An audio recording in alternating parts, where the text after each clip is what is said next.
Бисмиллахир-рахманир-рахим. Алланың атымен сөзімді бастаймын. Жаратушы Аллам қолдасын. Алланың өзі қолдай отырып барлықтарыңызды қош келдіңіздер деймін. Осы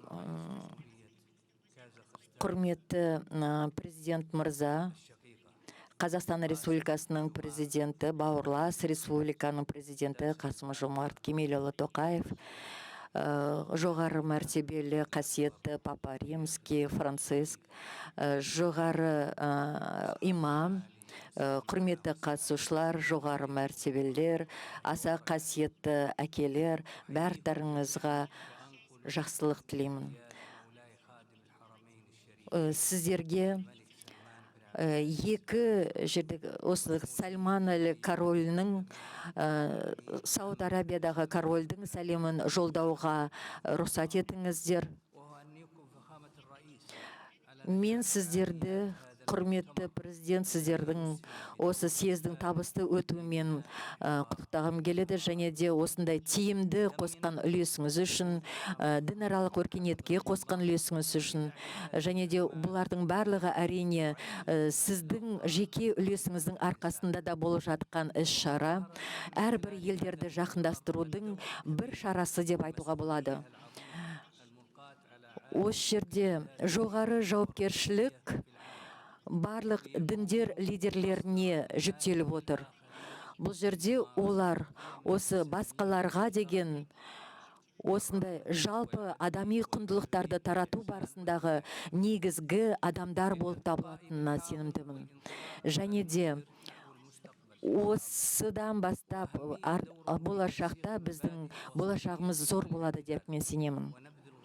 Сонымен қатар әрқайсыларыңыздың көңіл күйлеріңіз жақсы бола отырып, мынау экстремизм, адамдар арасындағы келіспеушіліктер, және де осы съездің ашылу кезінде Сауд Арабиясынан сондай сөздер айтылған еді.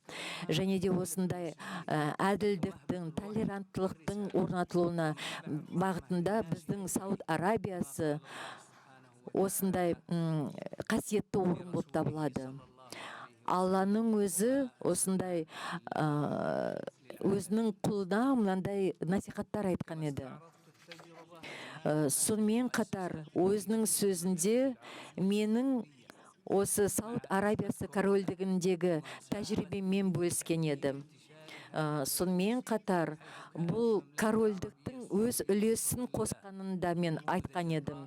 Себебі Сауд Арабиясының корольдігі қазіргі кезде осы пандемия кезеңінде де үлгі ретінде болған елдің бірі деп айтуға болады.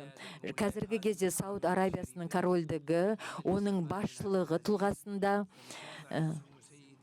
Әл-Сауд королінің атымен, және де осы жерде ізгінетті ханзаданың да бастамасымен бұл жерде осы терроризмге, экстремизмге қарсы күш қосқан күш-жігерлерін де айтуға болады. Бұл жерде өркениет аралық қарым-қатынастарды жақсарту барысында да солардың бағытында толеранттылық пен осындай байыптылыққа көзделеді. Осындай яғни бірге қатар өмір сүру сыйластығында негізделген бағыттарды да көздейді. Жоғары мәртебелі президент осы бізге көрсетілген қонақжайлығыңызға рахметімізді айта отырып, барлықтарыңызға және де Қазақстан халқына алдағы уақытта ілгерілеуді, прогресті, тұрақтылықты және де өзіңіздің осы басқаруыңызбен Қазақстан халқы бақытты болады деп сенеміз. Көп-көп рахмет сізге.